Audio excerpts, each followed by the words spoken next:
People misunderstood Krishna like nothing. People think Krishna is talking about detachment. People are talking about detachment because of fear of suffering.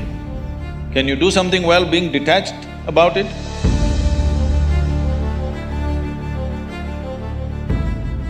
From my limited understanding, or at least what we learned in textbooks, is Buddhism talks about how we should not be attached to something, or how in certain cases we should be detached.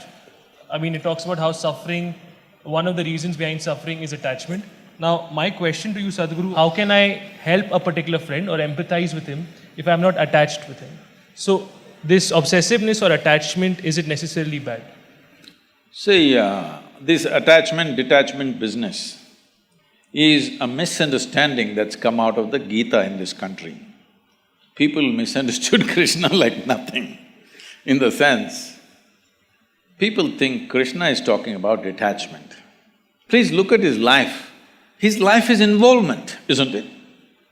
If you look at the scape of whatever we know about his life, whatever little we know about his life spells involvement, involvement, involvement with everything around him.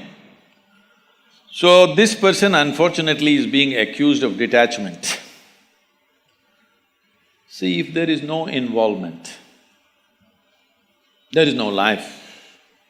You can only know life with involvement. Even if the meal that you eat today, if you're not involved, you will not know what it is. Without involvement, you cannot even taste life. Not possible. People are talking about detachment because of fear of suffering. Fear of suffering has come because when they involve, they get entangled. They do not know how to get involved, they just get entangled. Entanglement is happening because your involvement is very discriminatory. Is that sinking in? So I should be equally involved in everything, is what you're saying? I mean…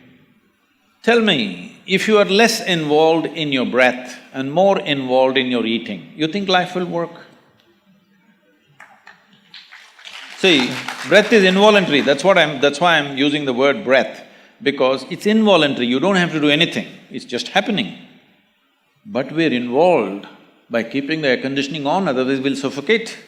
This is our involvement, we turned on the machine. We may not be consciously breathing, all right, but we are involved. Without involvement in every aspect of life, you will get skewed. And that is when psychologically you get messed up so much that in many ways mind gets deranged. Seeing this, somebody said, you're too attached, you must be detached. No, detachment will not work either. Can you be detached and do something well? Can you do something well being detached about it? No, you need absolute involvement. If you have an indiscriminate sense of involvement, you will see there is no entanglement in your involvement. If you discriminate, you will get entangled. The problem is of discrimination, not of involvement.